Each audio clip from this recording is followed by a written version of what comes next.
Monsieur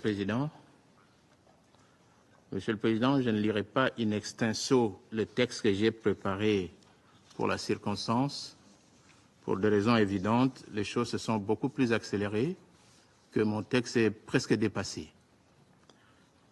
Mais permettez que je puisse rappeler tout simplement que le maintien de la paix et de la sécurité internationale est un dogme qui gouverne l'essentiel du système de sécurité collective mis en place par les rédacteurs de la Charte des Nations Unies au lendemain de la Deuxième Guerre mondiale, de telle sorte que toute menace contre la paix, toute rupture de la paix ou tout acte d'agression oblige le Conseil de sécurité à agir sans détour.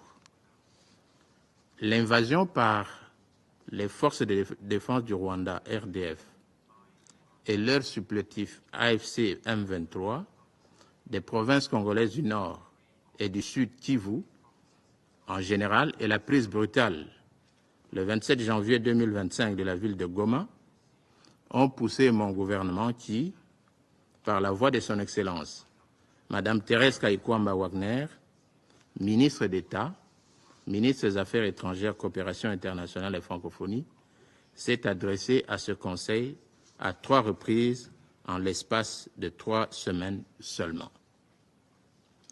Cela prouve le besoin de la paix que la République démocratique du Congo attend de ce Conseil de sécurité.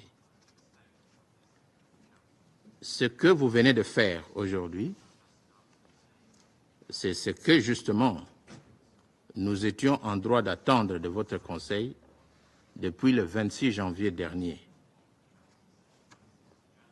Mais il a fallu 3 semaines au Conseil pour réunir l'unanimité.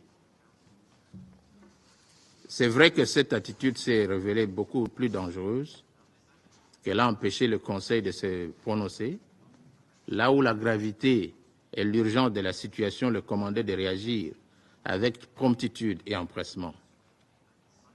Dans le cas d'espèce, la paralysie momentanée du Conseil a laissé libre cours à la poursuite de l'occupation illégale des territoires de la République démocratique du Congo par les forces de défense du Rwanda et leur supplétif AFC M23, sachant que chaque jour d'inaction compromet la paix et la sécurité régionale et internationale, renforce l'agresseur et sape la crédibilité des Nations Unies. Monsieur le Président, le coût humain est connu de tout le monde. Je ne vais pas le rappeler ici. L'horreur que vivent les populations congolaises de la partie orientale de notre pays est connue de tout le monde. Nous l'avons répété plus que 3 fois ici.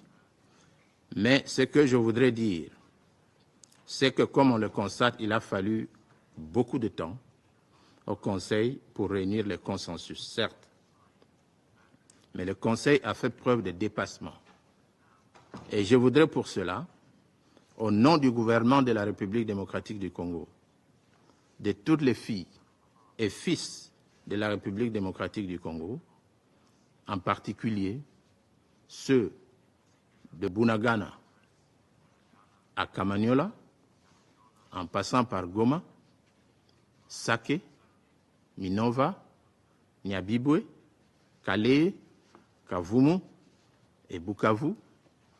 Je voudrais donc remercier tous les membres du Conseil indistinctement, et plus particulièrement les A3+1 pour leur précieuse contribution sans laquelle cette résolution n'aurait pu être adoptée à l'unanimité.